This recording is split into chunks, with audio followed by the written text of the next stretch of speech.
My name's Jack. I'm 46. Commercial airline pilot. I've flown everything from puddle jumpers to wide bodies. 3,500 hours in the sky. I've landed on black ice, dodged lightning, even once lost an engine over the Rockies. But nothing prepares you for this kind of free fall. It started on a Tuesday. LAX to Heathrow. Just another long haul with a familiar crew. I kissed Claire goodbye at the curb. She waved like always, told me to bring her chocolate from duty-free. Seemed normal. Flight was smooth. Wheels up at 4:12 p.m., wheels down 10 hours later. I had 36 hours in London before heading back. First red flag, no text from Claire when I landed. Not even a made it safe. Second red flag, hotel check-in bounced my card. Declined. Not expired. Closed. I figured it was a mistake. Called the bank. Spoke to a guy named Kyle who sounded way too cheerful for what he was about to tell me. Looks like your joint accounts were closed yesterday, he said. All funds transferred to an external institution. Do you want me to read the transfer details? I stood there in my pilot uniform, suitcase in hand, listening to Kyle rattle off numbers that didn't make sense. Our savings. Our equity line. Every dollar. Gone. He asked if I wanted to file a fraud claim. I said I'd call back. I checked my email. One new message from Claire. Subject line. Please don't make this harder. 3 lines. Jack, I'm sorry. I've met someone. We're leaving. Please don't try to find us. Attached was a photo of a handwritten note on our fridge. Except, the magnets were all wrong. That note wasn't written in our kitchen. It was staged. And I wasn't dealing with a panic move. This was a clean escape plan. I took a deep breath, sat down on the hotel bed, and opened the flight log from yesterday. Claire didn't know I'd kept a GPS tag in her car, not for spying. Just safety. I'd installed it myself after someone keyed her Corolla last year at the beach. I opened the tracking app and watched her little dot crawl west, heading out of San Diego, straight into the desert. The GPS pinged just outside Barstow. That's high desert, wind-blown nothing. A place you pass through, not stay. Claire's car was parked behind a roadside motel. One of those no-name joints with a flickering sign and 3 working cameras, all broken. She'd checked in under her maiden name. She didn't know I'd see that, either. The GPS logs told me she'd been there before. 3 times in the last 2 months. Always while I was flying a long haul. Always for just over 24 hours. That's when the timing clicked. Claire hadn't just run away. She'd rehearsed it. She knew my schedule down to the hour. She knew I'd be over the Atlantic, out of reach, autopilot humming while she pulled the ripcord on our life. But what she didn't know was how many breadcrumbs she'd left behind. I started pulling logs, flight rosters, layover receipts, even my own text history. I used to joke that pilots are glorified data entry clerks. Everything we do gets recorded. Turns out that was useful. She'd started going cold 6 months earlier. The change was subtle. Fewer calls when I landed. Fewer complaints about missing me. Then came the gym obsession. New wardrobe. A password on her phone, which she'd never needed before. I noticed. I just didn't act. I was too tired, too trusting. Or maybe just blind. Either way, she had a head start. But I had tools. I had the tracker. I had time-stamped flight data. And I had something else she'd forgotten about, an old backup phone I kept in my flight bag. One we used to call our just-in-case phone. She used it once, during a road trip when hers died. Must have synced her messages. I powered it on. 37 unread texts from a number saved as Dev. Got the wallet set up. He leaves again Tuesday. We good. Remember, you sign a list. That last one stopped me cold. I opened the photo. A scanned copy of our house deed, with my signature on it. Except it wasn't my signature. Not exactly. Close enough for a sleepy notary to glance over and miss. But not for me. The tail of the J was wrong. The cross on the T was too high. She'd forged it. I wasn't dealing with a fling. This was a full-blown financial ambush. I sat in that hotel room in London, staring at the phone, thinking about the life we built, the house we'd picked out together, the equity we'd worked 10 years to build, and how she'd sold it out from under me for some desert lowlife who thought crypto was a personality. I didn't call her. Didn't call the cops. Not yet. I called a guy named Ray instead. Former cop. Now a PI. I'd helped his daughter land a flight attendant job once, and he owed me. Ray, I said, you ever tail someone who thinks they're smarter than everyone else? He chuckled. Every day. Good, I said. I've got a case for you. Ray met me at LAX the night I got back. He's one of those old-school guys, buzz cut, steel jaw, drives a Crown Vic like it's still standard issue. We didn't hug, just shook hands and sat in the car. Your wife's not the brains, he said, but she's in deep. He passed me a file. Inside were photos. Claire at a laptop in a coffee shop, Claire meeting a man outside a strip mall. Guy had a Tesla, dark shades, flashy watch, the kind that screams new money and smells like a rented life. Name was Devin Maris. Ray already ran him. 2 arrests for securities fraud, no convictions. Real name? Devin Marcus Merrick. Been bouncing between Arizona, Nevada, and California. Linked to at least 3 crypto startups, all of them dead and buried. He meets women online, Ray said. Usually bored housewives or lonely nurses. Tells him he's building the future.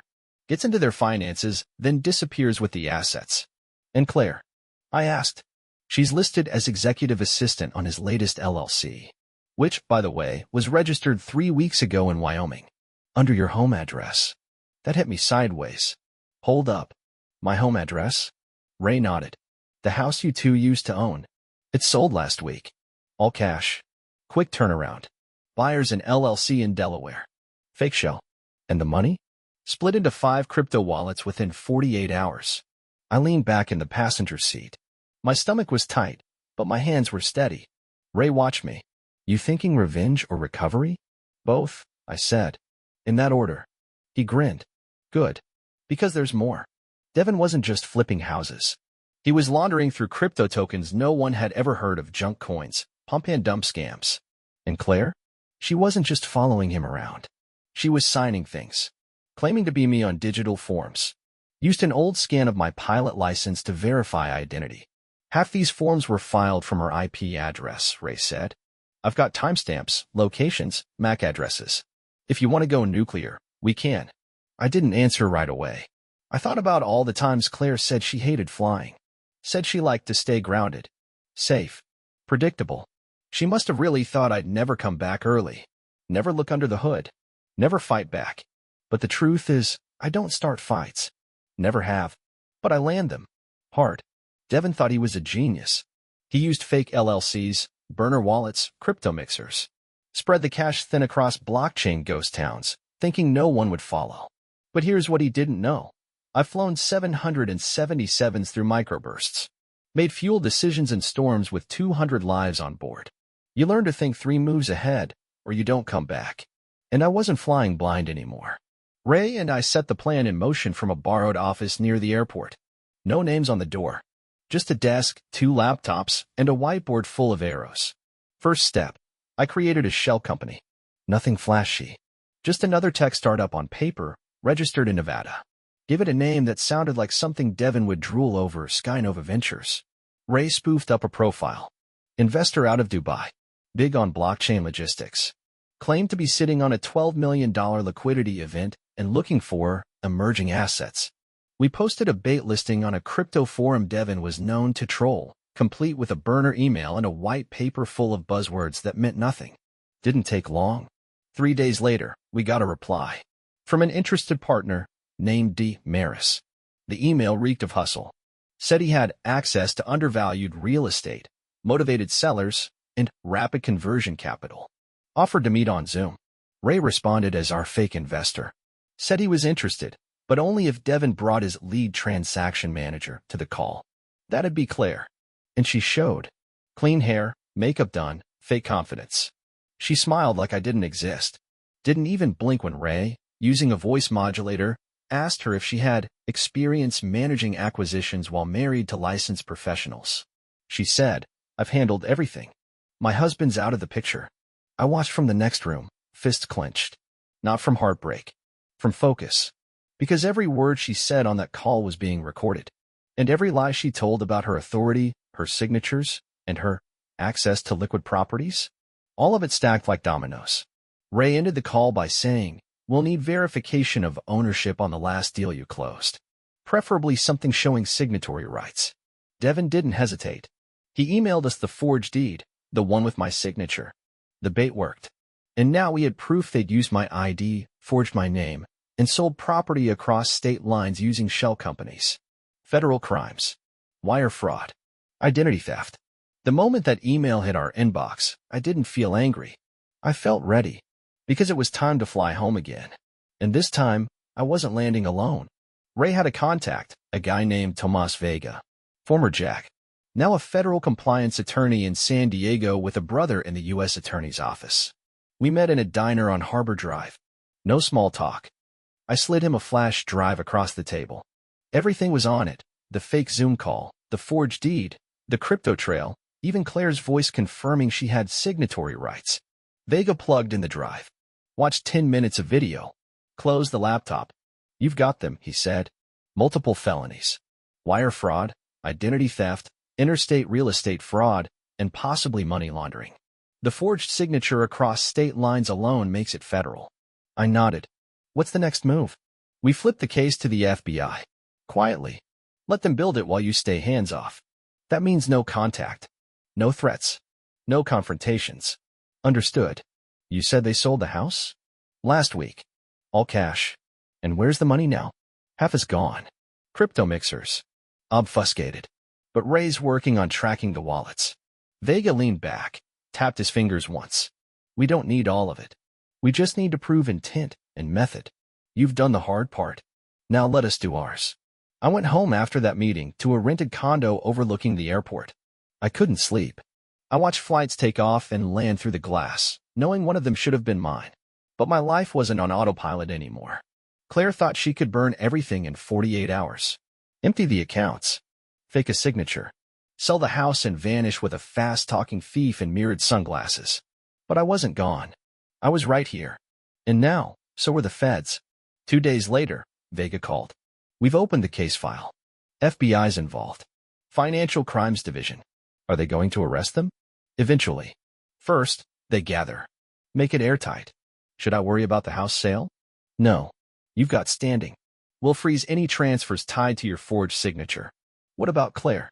"She'll be asked questions. She won't like the answers." Later that day, Ray texted me a photo.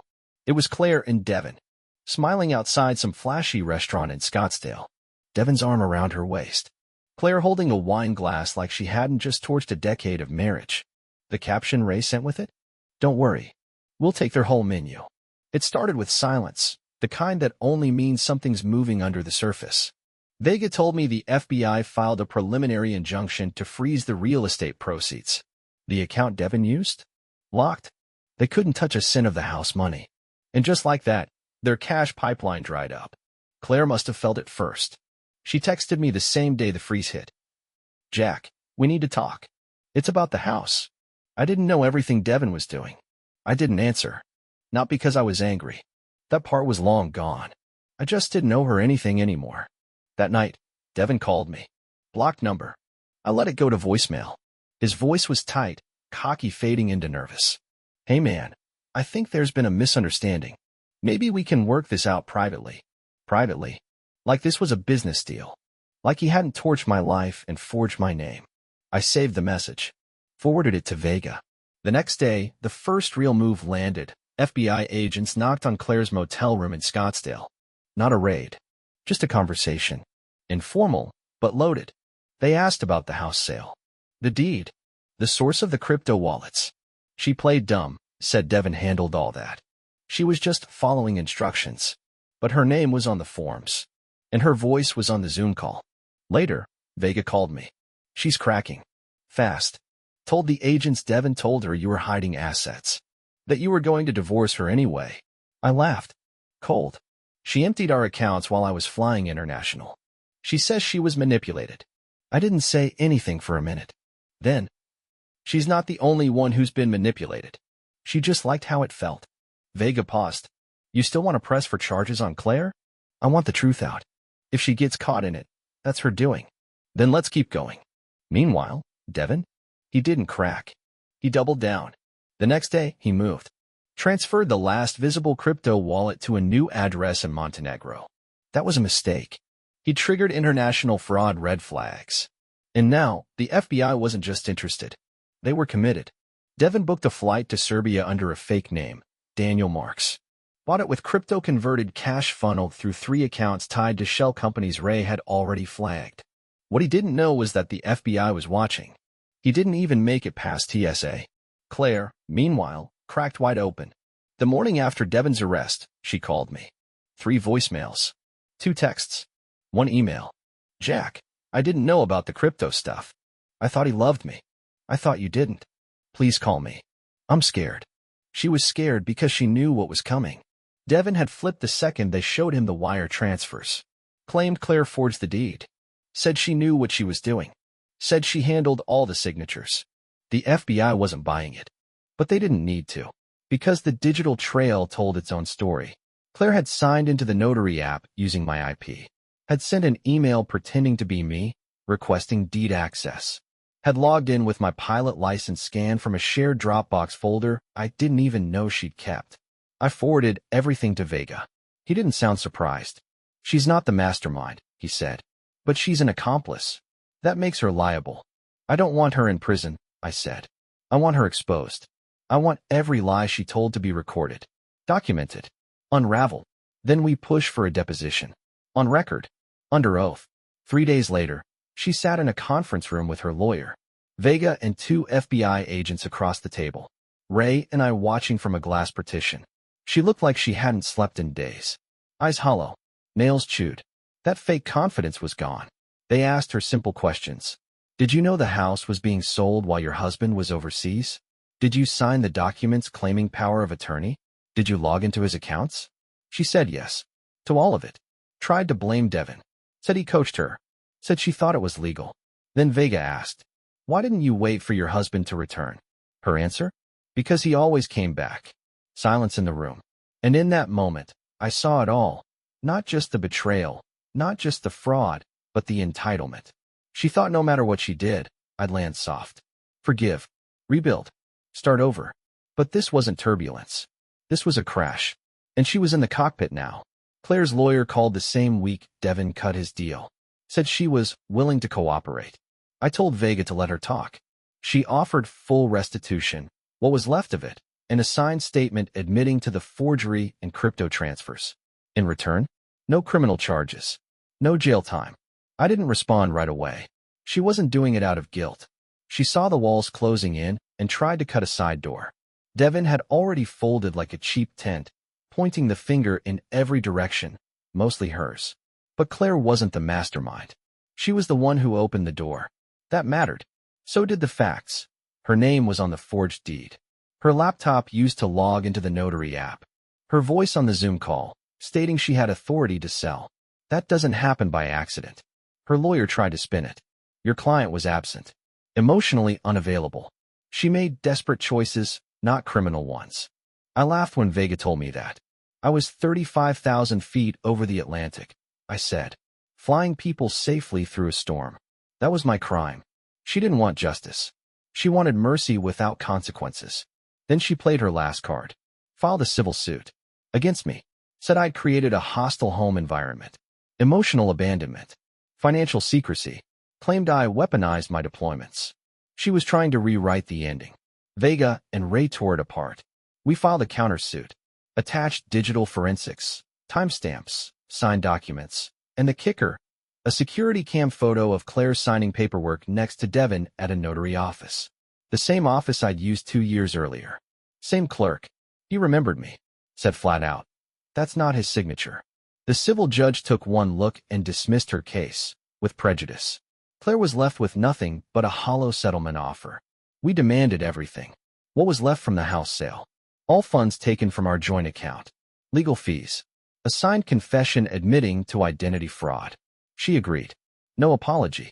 Just a signature on the dotted line. Same hand that forged mine 6 months earlier. But this time, she used her real name. 6 months after the judgment, I stood in line at the county recorder's office holding a manila folder thick with everything I'd fought for. Signed affidavits. Bank reversal orders. Claire's written confession. A court-certified acknowledgement that the house had been sold fraudulently and that I was the one who had been wronged. I stood behind a guy in cargo shorts talking on speakerphone about an investment property in Tahoe. His biggest problem was zoning delays. The clerk called my number. I stepped forward, handed over my papers. She glanced through them, barely blinking, then stamped the top page. Congratulations, she said. Like I'd won something. I walked out to my truck and just sat there. Let the weight of it all settle. I got everything back, technically. The deed reversal, partial funds from the frozen sale, legal control of my name, my accounts, my digital footprint. But the house? Gone. Sold off to a faceless LLC. Someone was probably renovating it now, gutting the kitchen I'd tiled myself, repainting the walls where we used to hang anniversary photos. Claire signed everything she was supposed to. Restitution, confession, non-disclosure agreement. She didn't fight it. Didn't apologize, either. Just faded. I didn't chase her. I wasn't looking for closure. That's a luxury for people who still want something from the past. What I wanted was distance. So I bought a place far from everything. 2 acres just west of Santa Barbara, tucked between rolling hills and stubborn old oaks that looked like they'd survived wars of their own. Single-story ranch. Steel roof. Long gravel driveway. No HOA. No curious neighbors asking where my wife was, or why the house seemed too quiet for a man my age. It wasn't quiet. Not really. The wind here talks. So does the land. You just have to listen. I paid cash. No mortgage. No cosigner. The deed was in my name only, the way it should have been from the start. First night I slept there, I didn't unpack. Just dragged a sleeping bag into the living room and stretched out on the hardwood floor. Stared at the ceiling and let my back find every knot in the wood grain. Jet curled up at my feet, half shepherd, half something else. I'd picked him up from a rescue shelter 3 weeks earlier. He'd been scheduled for euthanasia. No name, no chip, just a dog that looked like he'd seen too much and didn't trust easy. We were a good match. I named him Jet, spelled like the ones I used to fly. He follows me everywhere. Sleeps by the door. Doesn't bark unless there's something worth barking at. We don't talk much, but we get each other. Some mornings, I wake up at 4:30 out of habit. Sit on the back porch with a cup of burnt coffee and watch the sun crawl over the ridgeline. Listen to coyotes wind down and hawks take over. It's not peace exactly. It's clarity. I know what I lost. I know what I learned. And I know what I've got left. A few weeks ago, I got a letter. Hand-addressed. No return label. No city stamp. Just a vague regional postmark. I opened it. It was from Claire. I never meant to hurt you. I didn't know how to ask for what I needed. Devin made me feel seen. By the time I realized what we were doing, I didn't know how to stop. I'm sorry. There was no ask. No attempt to justify it. Just those words. I folded it once, then again. Walked outside and dropped it into the fire pit. Struck a match. Watched the flame eat its way through each excuse, each regret. I didn't feel rage. I didn't feel relief. I just felt done. She got the last word, maybe. But I got the last life. People ask if I'm okay now. Friends. Former co-workers. Even Ray. They ask like there's a switch I could flip. Truth is, I don't think in terms of okay anymore. I think in terms of quiet. Not silence. Not numbness. Just the kind of quiet that settles in after the engine shuts down, the cabin lights dim, and the cockpit door swings open. That moment right after the last passenger steps off, and you're alone in your seat. Hands still hovering over the controls, heart still catching up to where you've just been. That's what life feels like now. Not broken. Not triumphant. Just still. I didn't rebuild what Claire and Devin burned down.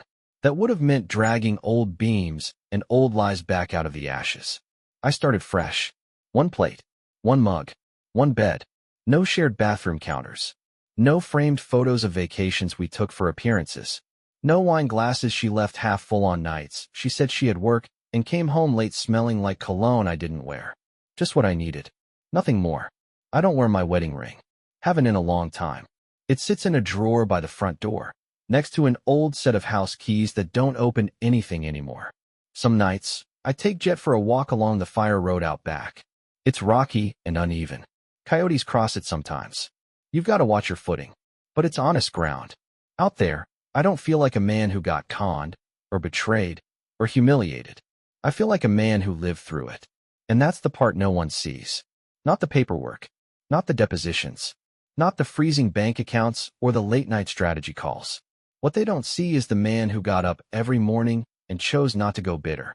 Not to go small. Not to hand over 1 more inch of who he was just because someone else was reckless with it. One morning, I got a call from the feds. Devin had been sentenced. 8 years. No bail. No early release. Fraud. Identity theft. Real estate conspiracy across state lines.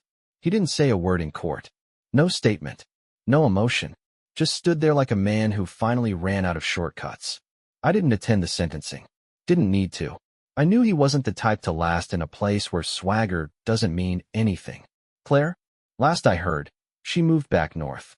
Took a job at a different office under her maiden name. Ray said she's laying low. Quiet. Out of sight. Good. We said what needed to be said and what needed to be burned. There's nothing left in that story for me. One of the last things she wrote in her letter was this. I don't know how you stayed so calm through all of it. The answer's simple. I'm a pilot. We don't scream when the engine catches fire. We stay cool. We follow the checklist. We bring the plane down clean. And then we walk away. Because in the end, that's what survival really looks like. Not a comeback. Not a revenge fantasy. Just a man, on his feet, with his name intact, and no one left who can take anything more from him.